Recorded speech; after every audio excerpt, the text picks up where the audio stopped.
Well, most of my research is about harming less while maintaining good survival results.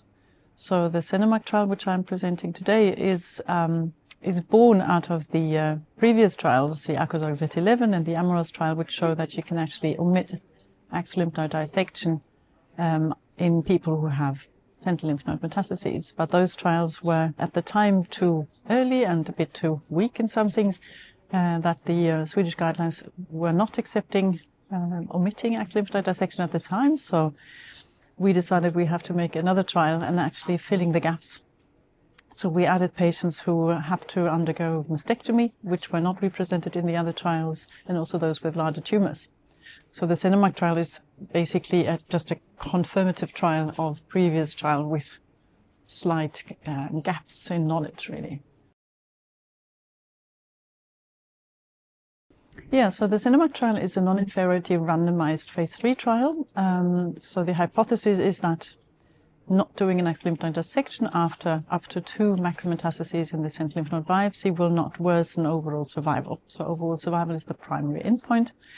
And in non-inferiority trials, you have to set a non-inferiority margin. So how much worse can it get? So in that case, we put the margin at 2.5, which is basically only for statistical power calculations.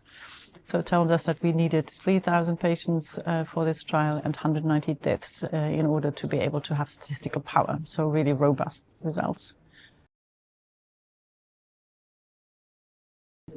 So we have reported on secondary endpoint recurrence-free survival in the New England Journal of Medicine 2024, and that already showed that there were no differences between the two groups. So one group being the one standard of care at the time, doing a completion axillary lymph node dissection after a positive sentinel lymph node biopsy, and the other group omitting that completion axillary dissection. So now we're presenting the primary endpoint, overall survival.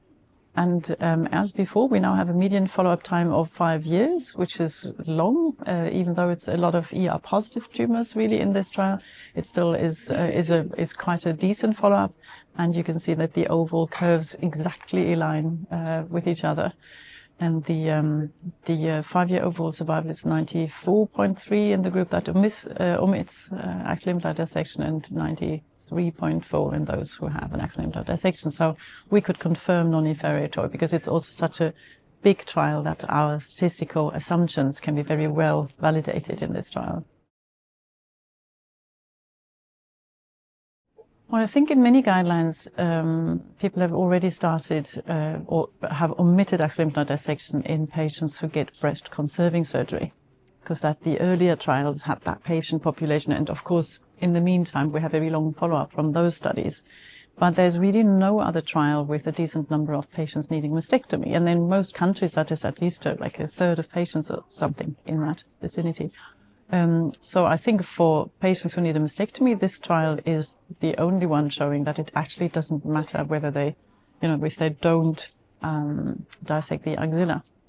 But it does matter, of course, for their arm morbidity, because we can see very clearly that looking at all the different time points, all the way up to 5 years after surgery, those patients who get an axillary lymph node dissection have much worse problems with their arm in terms of physical arm function, but also swelling and pain. And that difference is persistent over time. So it's nothing that is just in the early postoperative period, but it actually stays like that all the way until 5 years. Very importantly, asking the patients about their problems after the surgery, you see a very large difference between those who have a maxillary dissection and those who don't have a, in terms of arm function and arm symptoms. So, of course, the group who has more surgery has much more problems in the early postoperative period, but all the way up to 5 years, the same difference prevails. So it's nothing that's disappearing after a while, but omitting axillary lymph node dissection in patients with breast cancer like that will actually spare their arm function, and that, of course, impacts their quality of life.